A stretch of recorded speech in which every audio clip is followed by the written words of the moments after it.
Hello, it's me, Robin, with Simple Food, Simple Life. I'm in the kitchen today and I'm going to attempt to make some enchilada sauce. Now, I'm convinced that if we can learn to make really good sauces and gravies at home, that it will simplify our cooking. We don't have to worry about buying expensive jars or bottles of sauces. And if we can just simplify those things and just get those sauces down, I think that it will improve our cooking a great deal. So I never made enchilada sauce before. I did a little research to see how it was done. And of course, I was looking for the most simple method available to me. So I did find this recipe is from All Recipes. I will put the link in the description box below so you can go to it and see for yourself. However, I am tweaking it just a little bit according to what ingredients I have available to me. Okay? All right, so come on in the kitchen with me and let's see if we can make enchilada sauce. Okay, these are the simple ingredients for the enchilada sauce. Now, the way I understand it, there's two methods to making enchilada sauce. And so, of course, I gravitated to the simplest one. You can research that for yourself and see, there's a thing that you do with certain chilies. You have to rehydrate them, etc. But this is, according to what I've read, this is a lot of the type of enchilada sauce they will use in a Mexican restaurant. So, and it's used in the baked or, the hot baked enchiladas. So this is what we have. We've got 1 cup of tomato sauce, 8 ounces, and this is some homemade tomato sauce from last summer. I've got 1 stick or half a stick, which is a 1/4 cup of butter. It calls for oil, but my instincts tell me to use this butter. I've got 2 tablespoons of flour. Excuse me. I have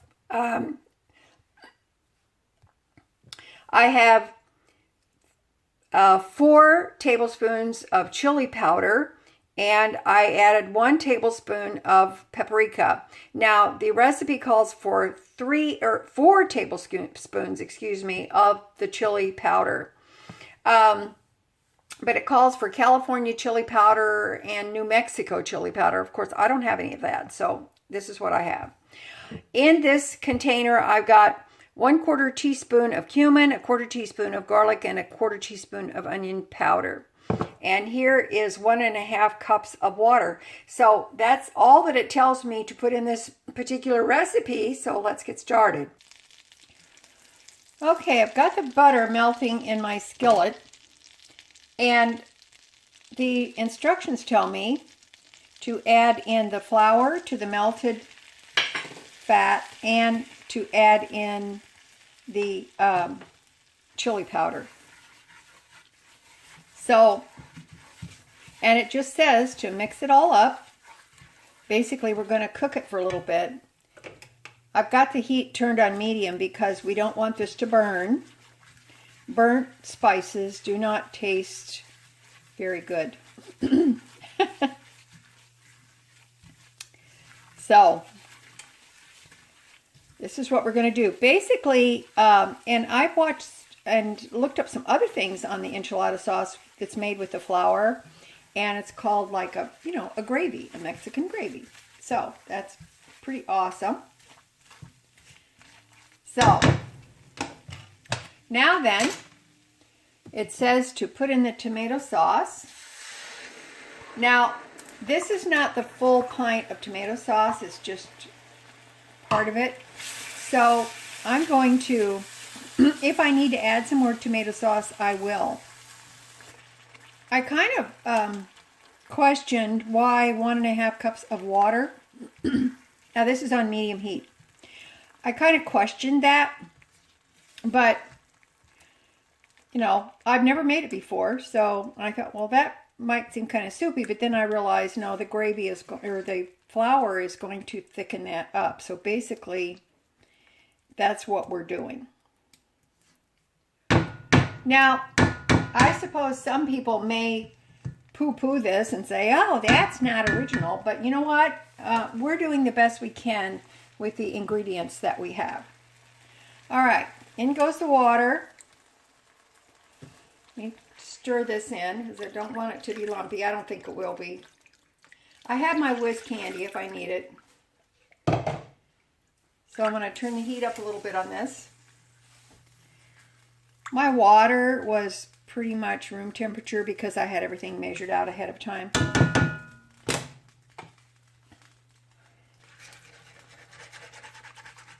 Somebody commented the last time when I made the sweet and sour sauce video, they commented about, use a wooden spoon. Well, you know, I'm sorry, but we do the best we can with the tools we have, and these are the tools that we have.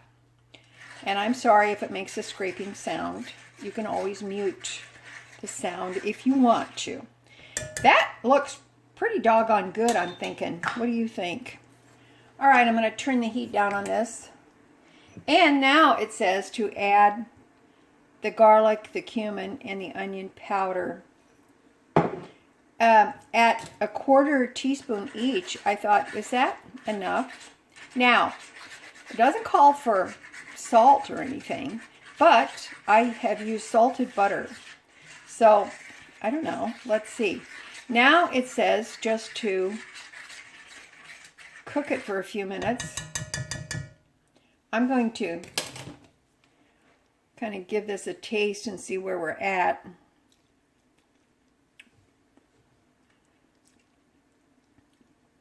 Well, I don't know. That's pretty awesome.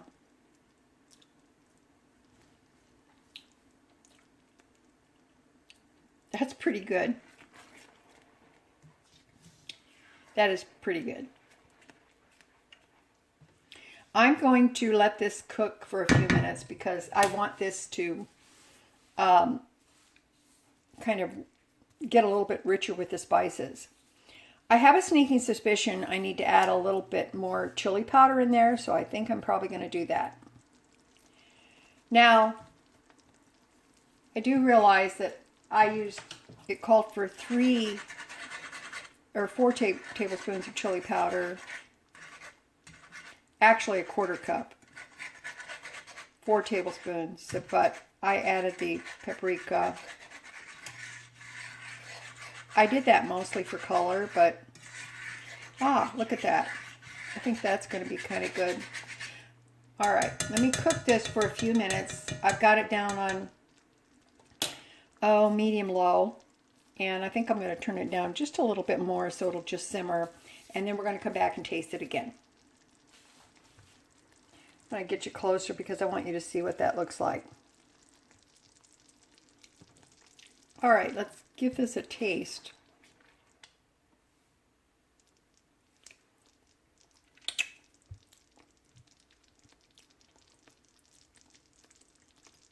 That's really good. I'm pretty happy with that.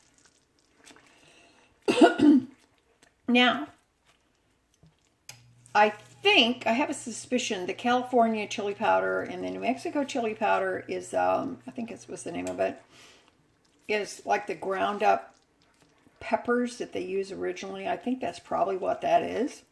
But I think this will do perfectly well for the dish I want to make because I'm going to use this either later on today or tomorrow. Now, someone did comment under the recipe. They said if you store it in the refrigerator, I'm going to store it in a jar. If you store it in the refrigerator, because it's flour based, you just have to loosen it up a little bit. It recommended like with broth or something, but I think a little water would be fine. But because it will tend to thicken up a little bit more. But hey, I'm happy with this. I think that this is going to work just fine for what I need. It will do in a pinch. Enchilada sauce is not something I necessarily keep in the pantry all the time. If I think of it, I might get it, or if it's a decent buy, I might get it. But other than that, I don't usually have it in the house. But I do have tomato sauce. I do have those spices that I put in. So, I don't know. I think this is going to work for me. This is definitely going to go in my recipes, just as I made it today. And so you let me know what you think about it, okay? All right, listen, if you guys could like the video or dislike it, it's up to you. And subscribe, please subscribe and share. And if you share it with somebody, it might help them, and it certainly does help me for sure. All right, so I love you guys. You know I do. As always, you know that little is much when God is in it. Okay, all right, I hope you have a blessed day. Be good, and I will talk to you later. Bye-bye.